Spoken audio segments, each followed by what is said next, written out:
Բարի ձեզ, բարի լույս, մեծարգո պարոն Հասանով, հարգելի գործընկերներ, Հայաստանի սիրելի քաղաքացիներ, նախ ուզում եմ շնորհավորել բոլորիս ընտրությունների կապակցությամբ եւ շնորհակալություն հայտնել բոլոր այն մարդկանց, ովքեր ջանք չխնայեցին, որպեսզի ընտրությունները անցնեն հնարավորինս ազատ, արդար, թափանցիկ, ներառյալ բոլոր պարկեշտ քաղաքական ուժերին, քաղաքացիներին, լրագրողներին, ովքեր ոչ թե հիբրիդային հարձակման գործիք դարձան, այլ պայքարեցին դրա դեմ, դիտորդներին, քաղաքասարակությանը, հատկապես իրավապահ մարմիններին։ Եվ թույլ տվեք օրը սկսել երեկվա օրվա ամփոփմամբ, իսկ երեկվա օրը եթե ամփոփելու լինենք, եթե վերնագիր դնենք երեկվա օրվան, վերնագիրը կլինի հետևյալը. իսկ դու թուրք տեսել ես։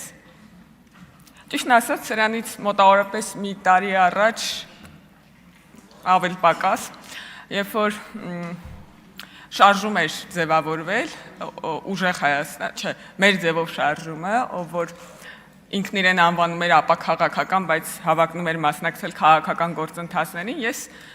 ինքս ինձ հարց էի տալիս, զարմանում եւ զայրանում էի մեկ-մեկ, թե ինչպես կարող է քաղաքական հավակնություն ունեցող խումբը լինել ապաքաղաքական։ Երեք ես տեսա թե ինչպես։ Մենք հանդիպել ենք ապաքաղաքական խմբակցության ժողովուրդ։ Ես չգիտեմ ոնց արձագանքել են հարցին, թե ոնց որ ով է թուրք տեսել, ով չէ, էլի, եթե քաղաքականության դեպատի ոնց որ հարցը դա է։ Պարոն Ռուբինյանը այստեղ չի, ես հույս ունեմ պարոն Ռուբինյանը ինձ լսում է։ Ես պարոն Ռուբինյանին հարց ունեմ եւ կուզեմ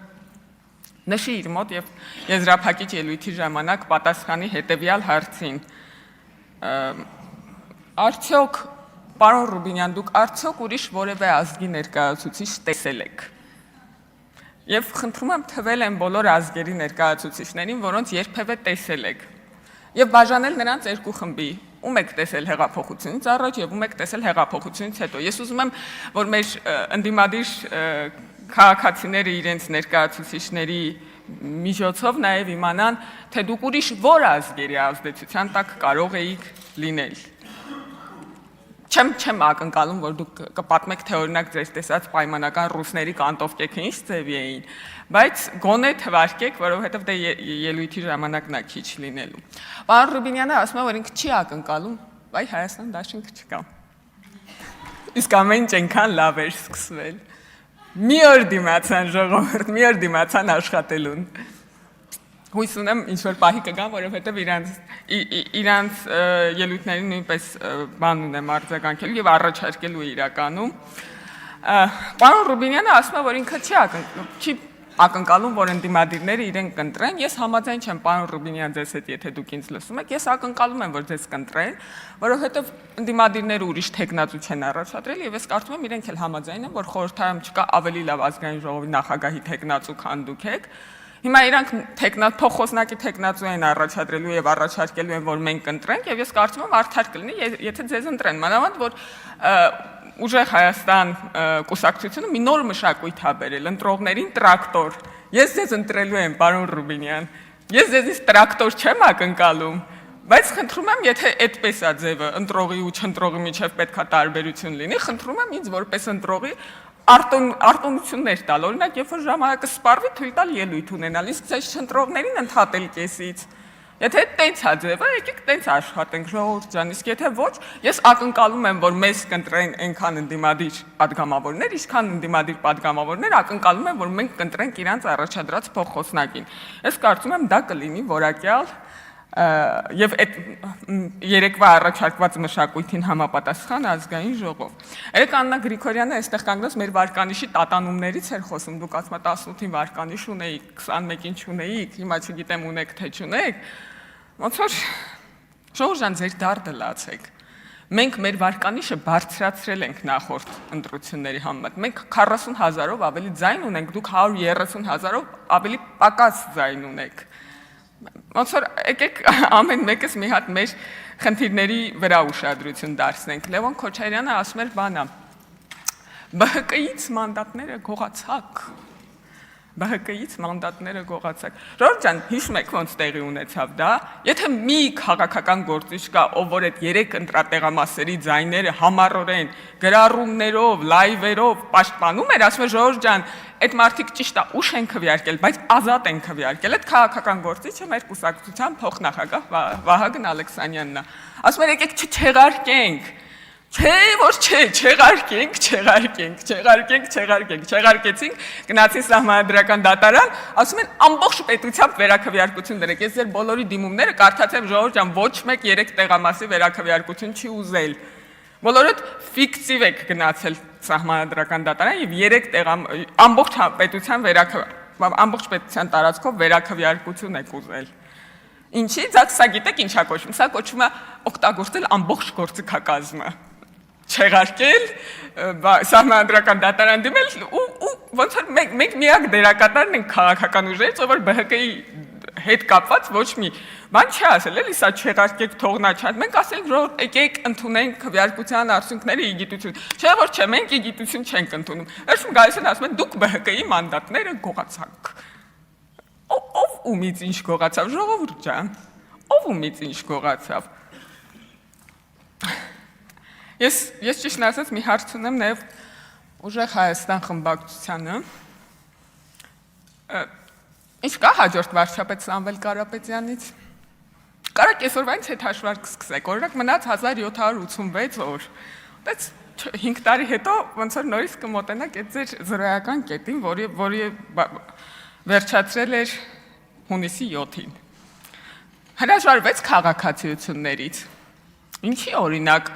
միայն ընտրյալ ազգի քաղաքացիությունը չի պահում պարոն Կարապետյանը, այլ ասենք մի 4 հատ ուրիշ ազգերի, որոնք ըստ երևույթին, ըստ ձեզ պարոն Կարապետյան ընտրյալ չեն, իրանց քաղաքացիություններն էլ է պահում։ Չնայած ես կարամ վարկած առաջ քաշեմ, գիտեք, ես թվում է Սամվել Կարապետյանը ուզում է այս աշնան մի հատ Ռուսաստանի ընտրություններին մասնակցի։ Ինչի կարելի է 4 հատ պասպորտով Հայաստանի ընտրություններին մասնակցել, իսկ Ռուսաստանի քաղաքական աշխատանքներին չէ։ Եվ մի հատ էլ դեղա ուզում ուժերը փորձի, եւ մնաց քանի օր, մնաց մի տես մի 60-ի կարիքի օր, հա, կարելի է հետ հաշվարկ սկսել մի հատ էլ այնտեղ։ Ես ճիշտն ասած մի հատ կարևոր հարցի վերաբերյալ առաջարկ ունեմ։ Երեք պարոն Գեղամ Մանուկյանը եւ այն մյուս մարդը, որ իր անունը կարդալիս չկանգնեց, որ հիշենք, ժողովուրդ ջան, երբ որ ձեր անուն կարդում են դուք կանգնում եք, մենք փորձում ենք ձեզ հիշել։ Բողոքում էին բանի կապակցությամբ, Թագուհի Թովմասյանի հանձնաժողովից հեռացնելու կապակցությամբ եւ կարծես թե իրանք ստեղ չեն որ հաստատեն, հիմնավորում էին դրանով, որ իրանք հանձնաժողով չեն վերցնել, հանձնաժողովի նախագահություն չեն վերցնելու, ասում էին ինչ արել Թագուհի Թովմասյան, որ իրան հեռացրել եք նախագահությունից, այդ նիստը որ բացեք նայեք, կտեսնեք ինչ արել, հիմնական զեկուցողը Հովիկ Աղազարյանն էր եւ մեր հիմնավորումները, մեր խմբակցության հիմնավորումները էթիկական էին։ Ես ճիշտն ասած, քանի որ ես նախորդ գումարման ազգային ժողովում էթիկայի հանձնաժողով չկար, իսկ ես գումարման ազգային ժողովում էթիկայի հանձնաժողով կա։ Ես ճիշտն ասած, տենց հրապարակային առաջարկ եմ անում քննարկման, առհասարակ պաշտոնյաների հետ կապված հարցերը քննարկել միայն էթիկայի հանձնաժողովի եզրակացություններից հետո, որտեղ մենք համամասնորեն ներկայացված կլինենք ընդդիմություն իշխանություն, բայց այդտեղ մի հատ շատ բարդ բան է պետք անել, ընդդիմադիրներին պետքա գործի գալ, թե չէ մենք էլի մեծամասնություն կլինենք։ Այդ ոնց որ չգիտեմ հաղթահարելի խոչընդոտ է, թե ոչ։ Պարոն Վարդևանյան, ձեր երեկվա ելույթից ունես տպավորություն, որ սահմանադրական դատարան չեղարկել է ընտրությունների արդյունքները, բայց ոչ չեն ասում, որ տրամադրություններ չընկնի, չէ՞ ժողովուրդ ջան, եթե սահմանադրական դատարանը արձանագրեր, որ կեղծված է ընտրությունների արդյունքները, ոնց որ ուրիշ պրոցեսների մեջ կլինեինք, ոչ թե այսօր ես այստեղ ելույթ կունենայի ձեր առջև եւ մենք ազգային ժողովի նախագահ ընտրելիս կլինեինք։ Պարոն Կարապետյան, ես հույս ունեմ, որ դուք վերջում խմբակցության անունից ելույթ կունենաք, ես ձեզնից երկար ոնց որ ձեր ժամանակը երկար չեմ ուզենա վատնել, ես խնդրում եմ, որ դուք մեկ թիվ ասեք, թե քանի հայ սակրավոր պետք է զոհվի, որպեսզի ձեր խմբակցությունը իրեն երջանիկ զգա։ Ինչ վերաբերում է պարոն Ռուբինյանին, ես արդեն արձանագրեցի, որ իրեն պատրաստում եմ ընտրել եւ կարծում եմ, որ քանի որ միակ առաջադրված թեկնածունը լավագույն տարբերակն է, ոչ ոք ավելի լավ տարբերակ չի առաջարկել, եթե լիներ կառաջարկեի։ Եվ ես կարծում եմ, որ ճիշտ կլինի ակնկալել, որ ընդդիմությունն էլ ընտրի պարոն Ռուբինյանին այնպես, ինչպես իրանք հեսա ակնկալելու են, որ մենք պետք է ընտրենք իրանց առաջադրած թեկնածուին։ Շնորհակալություն։